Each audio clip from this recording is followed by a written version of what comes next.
பொன்மனை செம்மல் புரட்சி தலைவர் எம்ஜிஆர் அவர்களே 107வது பிறந்த நாள் விழாவை தமிழகம் முழுவதும் எழுச்சியோடும் எல்லோரும் ஏற்றுக்கொள்ளத்தக்க ஏற்றத்தோடும் தொடர்ச்சியாக நடத்த வேண்டும் என்று ஆணையிட்டு தமிழகம் முழுவதும் நடத்தி காட்டியிருக்கின்ற தமிழகத்தில் ஒப்பாரும் இக்காரும் இல்லாத ஒரே தலைவர் கழகத்தினுடைய பொதுச் செயலாளர் புரட்சி தமிழர் அண்ணன் எடப்பாடியார் அவர்களின் ஆணைக்கிணங்க எழுச்சியோடும் எளியோடும் எளிமையோடும் நடைபெறுகின்ற இந்த பொதுக்கூட்டத்திற்கு வருகை தந்து சிறப்புரை ஆற்றுவதற்காக அமர்ந்திருக்கின்ற அனைத்து இந்திய அண்ணா திராவிட முன்னேற்ற கழகத்தின் போர்படை தளபதியாக இந்த மாவட்டத்தின் பெருமையை சிறப்பை சீரை தமிழகம் எங்கும் நிலைநிறுத்திக் கொண்டிருப்பவரும் கழகத்திற்கு ஒரு சிக்கல் என்றால் முதலில் நான் இருக்கிறேன் என்று துணிவோடு நிற்கின்ற தூய்மையாளராக பேச மாட்டார், அதிர்ந்து எதையும் சொல்ல மாட்டார். ஆனால் ஆணித்தரமான கருத்துக்களை அடித்து நோக்குகின்ற வல்லமை பெற்ற கழகத்தினுடைய அமைப்பு செயலாளரும் கழக வெளிநாட்டு குழு உறுப்பினரும் சட்டமன்ற உறுப்பினரும் மாவட்ட கழகத்தினுடைய ஆற்றல் மிக்க செயலாளரும் இவை எல்லாவற்றுக்கும் மேலாக அனைத்து இந்திய அண்ணா திராவிட முன்னேற்ற கழகத்தை கட்டி வழிநடத்துகின்ற அண்ணன் எடப்பாடியார் அவர்களின் போர்படை தளபதிகளில் முதல்வராக இருப்பவருமான என்னுடைய மரியாதைக்குரிய அருமை அண்ணன் தங்கமணி அவர்களின் வழிகாட்டுதலின்படி இந்த நிகழ்ச்சிக்கு தலைமையேற்று நடத்திக் கொண்டிருக்கின்ற நாமகிரிப்பேட்டை மேற்கு ஒன்றிய கழகத்தினுடைய ஆற்றல் மிக்க செயலாளர் KPS சரவணன் அவர்களே, வரவேற்புரை ஆற்றி சிறப்பு சேர்த்து அமர்ந்திருக்கின்ற நாமகிரிப்பேட்டை பேரூர் கழகத்தினுடைய செயலாளர் எழுச்சி மிக்க செயல் வீரர் தன்னுடைய தந்தை சட்டமன்ற உறுப்பினராக இருந்து ஆற்றிய பணியை தொடர்ந்து அவர் வழியில் நின்று பணியாற்றிக் கொண்டிருக்கின்ற பாசத்திற்குரிய அருமை சகோதரர் பேரூர் கழகத்தினுடைய செயலாளர் டி மணிகண்ணன் அவர்களே,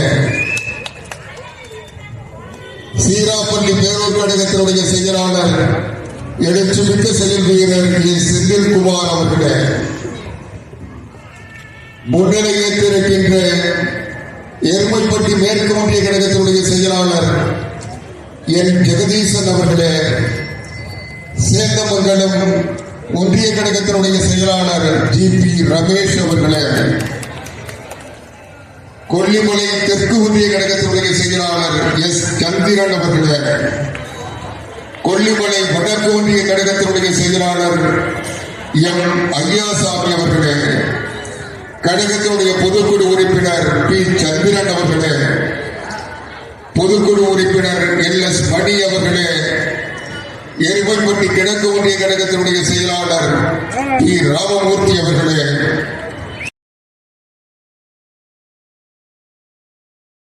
சகோதரி மரியாதைக்குரிய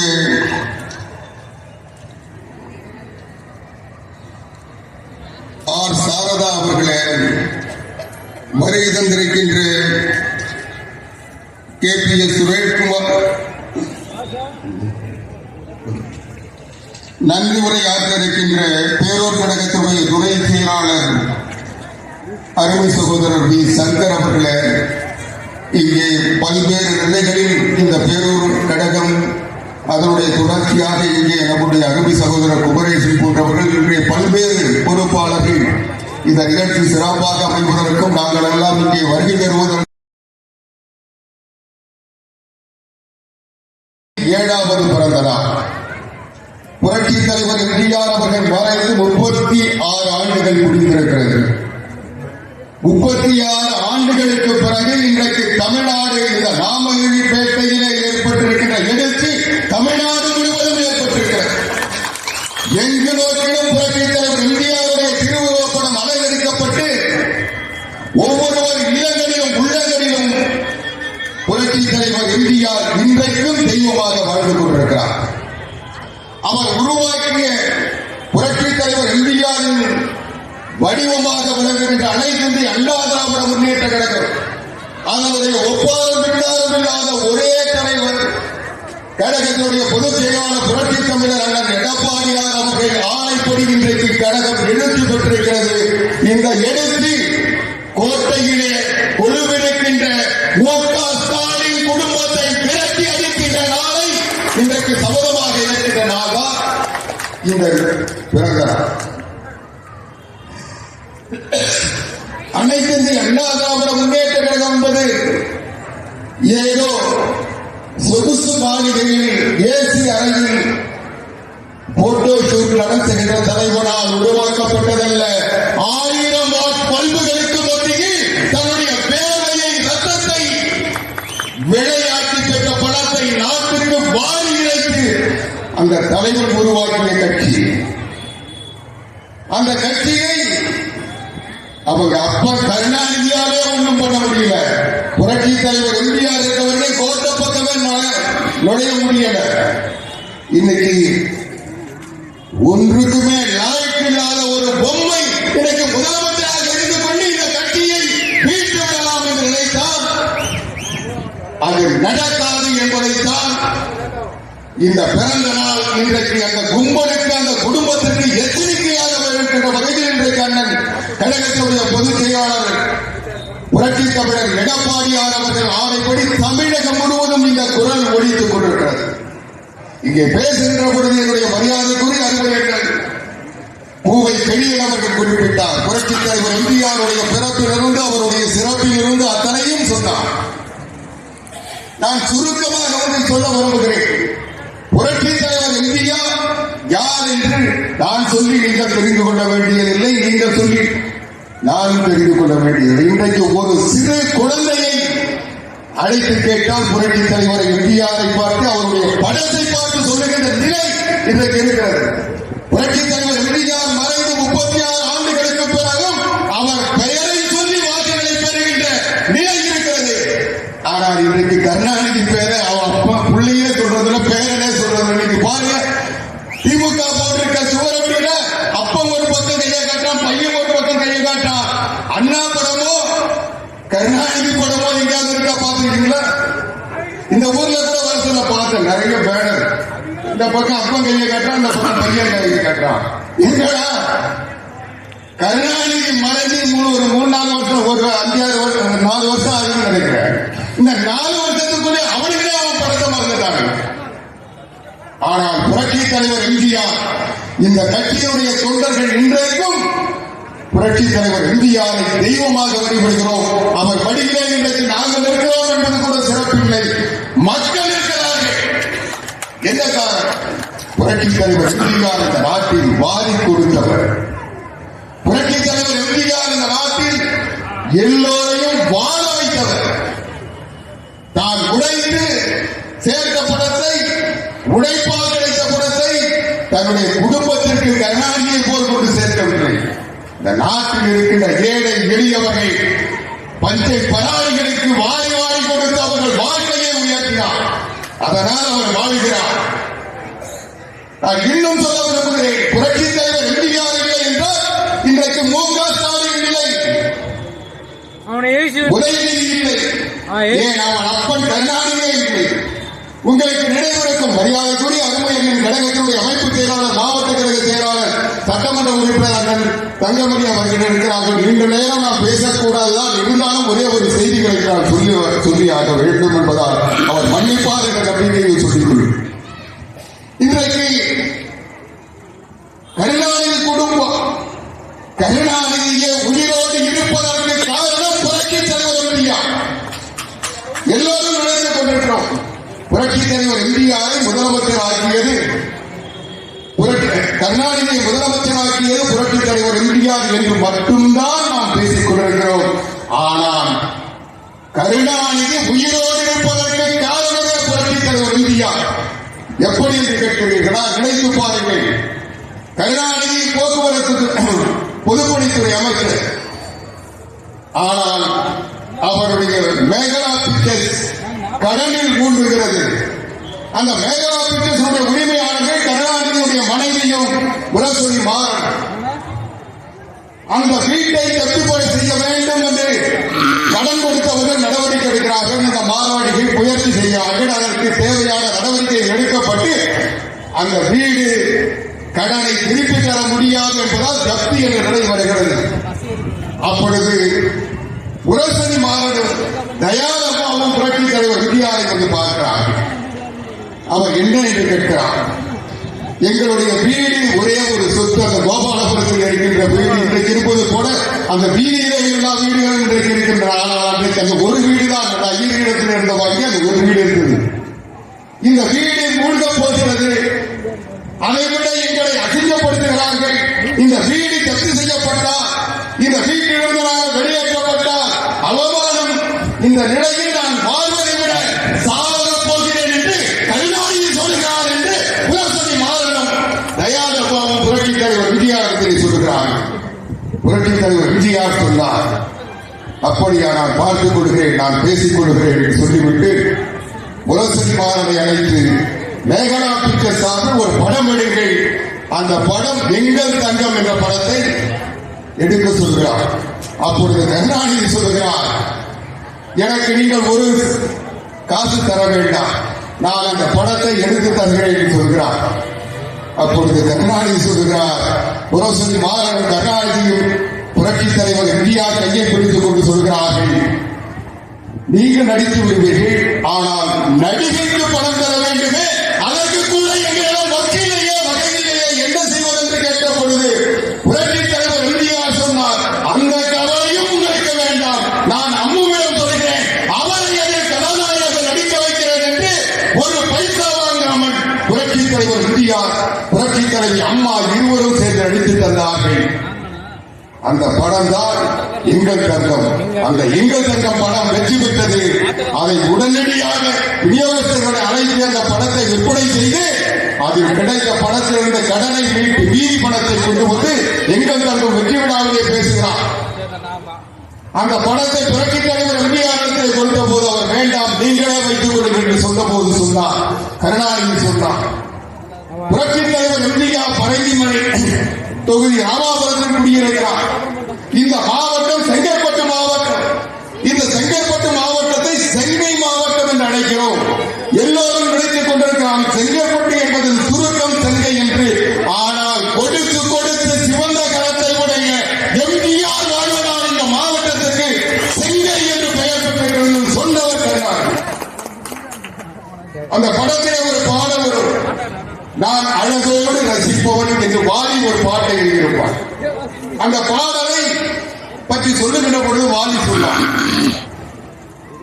நான் அழகோடு ரசிப்பவன் என்று சொல்லிவிட்டு அடுத்த வரி தெரியாமல் நான் அமர்ந்து கொண்டிருந்தேன்.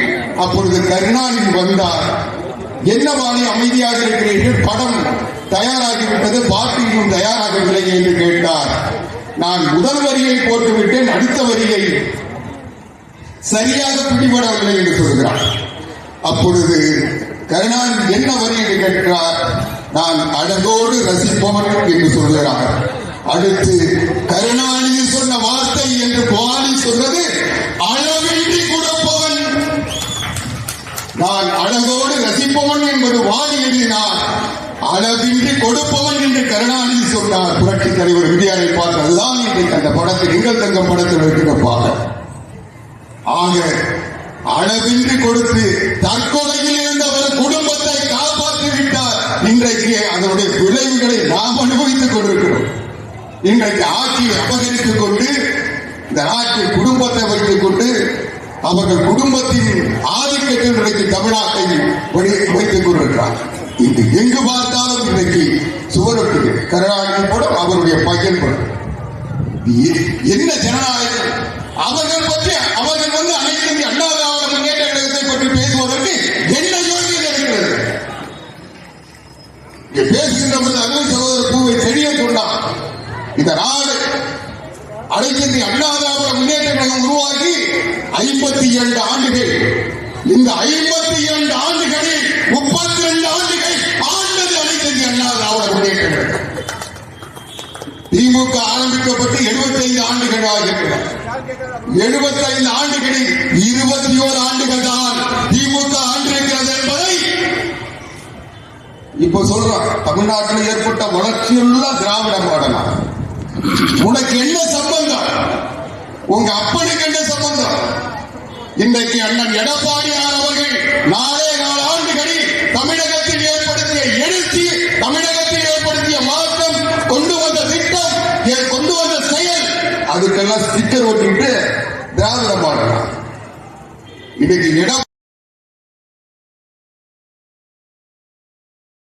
இன்றைக்கு இல்லாமல் புதிய திட்டம் இந்த ஆட்சி இந்த 30 மாதங்களை கொண்டு வந்திருக்கிறார். இருந்தால் ஆண்மையோடு பதில் சொல். எந்த திட்டத்தை கொண்டு வந்திருக்கிறார்? நீட்ட ஒழிச்சியா? அன்னைக்கு சொன்னா நாங்க ஆட்சிக்கு வந்தா நாங்க தான் வரப்போறோம், ஸ்டாலின் தான் வராரு, விடிய தர போறாரு. அவர் பையன் உதயநிதி ஒரு ஸ்டாலினை வச்சுட்டு ஒரு செங்கலை வச்சுட்டு காட்டி இந்த நாட்டுக்கு எல்லாம் நீட்ட முடிக்கிறோம். சகோதரி அனிதாவுக்காக நான் கண்ணீர் முடிக்கிறேன், ரத்த கண்ணீர் முடிக்கிறேன், என் குடும்பம் சாப்பிடாம இருக்குன்னு சொல்லி மேடையில் வந்து பேசுறேன். வந்தவுடன் ஸ்டாலின் போடுகின்ற முதல் கையெழுத்து நீட்டை ஒழிப்பது என்று சொன்னேனே. போட்டியா? போட்டாங்க. ஸ்டாலின் ஒரு கையெழுத்து போட்டார். இப்ப அந்த கையெழுத்தை தெருவா காட்டிக்கிட்டு அவர் கையெழுத்து போட்டாரு, நீ கையெழுத்து போடு, 1 லட்சம் கையெழுத்து கட்டு ஏண்டா முண்டா? ஒரு முதலமைச்சர் ஒரு கையெழுத்து போட்டதுக்கு பிறகு ரோட்ல இருக்கிறவங்க கிட்ட கையெழுத்து கேட்கிறீங்க, அந்த கையெழுத்துக்கு என்னடா மரியாதை? அப்ப எதுக்கு நாங்க முதல் கையெழுத்து போறோம் வேணாம் காட்டுறேன்.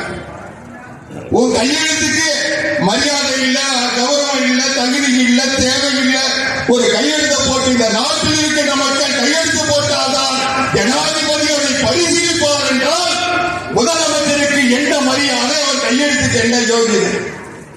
முதலமைச்சர் கையெழுத்துக்கு தகுதி இருக்கு, மரியாதை இருக்கு, கௌரவம் இருக்கு, எல்லாம் இருக்கு. ஆனால் ஒரு தகுதி இல்லாத பொம்மை முதலமைச்சராக இருந்தால் அந்த முதலமைச்சருக்கு கையெழுத்து மரியாதை இல்லை. வெக்கங்கிட்டு போய் நாட்டில் வந்து நான் ஒரு கையெழுத்து போட்டு மாத்திரம் சொல்லிட்டு இன்னைக்கு 1 லட்சம் கையெழுத்து போடு, 2 லட்சம் கையெழுத்து போடு, 75 லட்சம் கையெழுத்து போடு ஏமாத்திட்டு இருக்கிறார். சிந்தித்து பாருங்க, எப்படி ஒரு தகுதியற்ற பொம்மை. மரியாதைக்குரிய கழகத்துடைய பொதுச் செயலாளர் எடப்பாடியார் அவர்கள் சொன்னதை போல ஒரு பொம்மை முதலமைச்சர். இந்த நாட்டில் என்ன நடக்கிறதே தெரியாது. எவன் செத்தா எவன் கொடுத்தா எதுவுமே தெரியாது. எங்கேயாவது ஒரு போட்டோ ஷூட் நடத்த வேண்டியது, போட்டோ எடுக்க வேண்டியது, அதை காட்ட வேண்டியது, அதை ஊடகங்களை கையில வச்சுக்கிட்டு அதை வெளிமுறைப்படுத்த வேண்டியது. இப்படி ஏமாற்றுகின்ற ஒரு கொள்ளை கூட்டம் இந்த நாட்டை ஆண்டு கொண்டிருக்கிறது. அதை வெளியேற்றுகின்ற நாள் வெகு தூரத்தில் இல்லை, வருகின்ற நாடாளுமன்றத்தில். இந்த நாடாளுமன்ற தேர்தல் நெருங்கிவிட்டது. இன்னும் ஒரு 3-4 மாசம், அது முன்ன கூட வரல. இந்த தேர்தல் என்பது ஏதோ மத்திய அரசாங்கம் அல்லது பிரதமர் யார், அமைச்சரவை யார் அமைக்க போறாங்கிறத பத்தி அண்ணா திராவிட முன்னேற்ற கழக தொண்டனுக்கு கவலை இல்லை. தமிழ்நாட்டை பிடித்த சதியனை ஒழிக்கிற தேர்தலாக அமைய வேண்டும். தமிழ்நாட்டு மக்களுக்கு எதிராக, தமிழ்நாட்டு மக்களை வஞ்சித்துக் கொண்டு தமிழகத்தை கொள்ளையடித்து தமிழகத்தை குடும்பமாற்றி நடத்துகின்ற ஒரு பொம்மை முதலமைச்சர், அவருடைய குடும்பம் அகற்றப்பட வேண்டும் என்றால், அவர்கள் சிறைக்கு போக வேண்டும் என்றால், வருகின்ற நாடாளுமன்ற தேர்தலில் இந்த தொகுதி மட்டும் நாமக்கல் நாடாளுமன்றம் மட்டும் இல்லை, 40 நாடாளுமன்றம் அனைத்து இந்திய அண்ணா திராவிட முன்னேற்றம் வெற்றி பெற்றேயாக வேண்டும். புரட்சி தலைவி அம்மா அவர்கள் நமக்கு வழிகாட்டியாக இருக்கிறார். தன்னந்தனியாக நின்று இந்திய அரசியலில் தமிழ்நாட்டு சரித்திரத்தில் வெற்றி பெற்று காட்டியவர் புரட்சி தலைவி அம்மா, அனைத்து இந்திய அண்ணா திராவிட முன்னேற்றம். அதே நிலைமை இன்றைக்கு அண்ணன் எடப்பாடியார் தலைமையில் நாம் உருவாக்குவோம், உருவாக்கிய தீர்வோம் என்ற சபதத்தை அண்ணன் மரியாதைக்குரிய அருமை அண்ணன் தங்கமணி அவர்கள் தலைமையில் நாம் எல்லாம் சூழலை ஏற்க வேண்டும். தமிழ்நாட்டில் 40 இடங்களில் நாம் வெல்வோம். வெல்லுகின்ற பொழுது இந்த நாமக்கல் தொகுதியிலே எதிர்த்து போட்டியிட்டவர் டெபாசிட் இழந்தார் என்ற சரித்திரத்தை நீங்கள் உருவாக்குவீர்கள் என்று நாமகிரிப்பேட்டை தொகுதி மக்கள் அனைவரும்